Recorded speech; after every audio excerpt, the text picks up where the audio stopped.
अस्सलाम वालेकुम। SM news के साथ मैं हूं अहमद नदीम। खबरों का सिलसिला बढ़ाते हुए खबर शामिल करते हैं कराची से। शहर कैद में स्ट्रीट क्रिमिनल बेलगाम हो गए, जबकि पुलिस इनके सामने बेबस दिखाई देती है।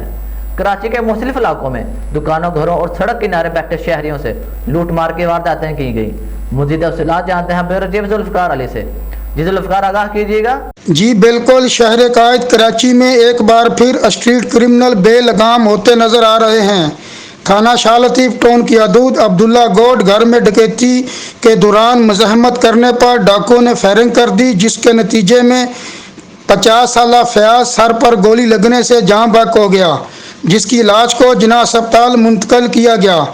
सचल थाने की हदूद में 5 मुसल्लह मुलजमान ने इलेक्ट्रॉनिक्स की दुकान में डकैती की वारदात के दौरान दुकान से नकदी रकम और दुकान में मौजूद 2 अफराद से मोबाइल फ़ोन पर छीन लिए।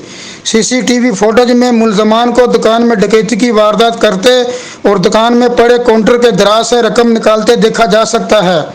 नॉर्थ कराची में कम उम्र मुलजमान ने शहरियों से लूट मार के दौरान मोबाइल फ़ोन, पर्स और रकम छीन ली।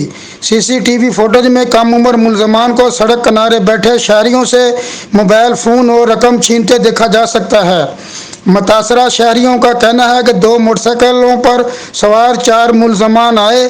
2 मुलजमान ने उतरते ही असला लोड कर लिया और हमसे मोबाइल फ़ोन और पर्स छीन कर बआसानी फरार हो गए। जी बहुत शुक्रिया जुल्फ़िकार तफसीलात से आगाह करने का।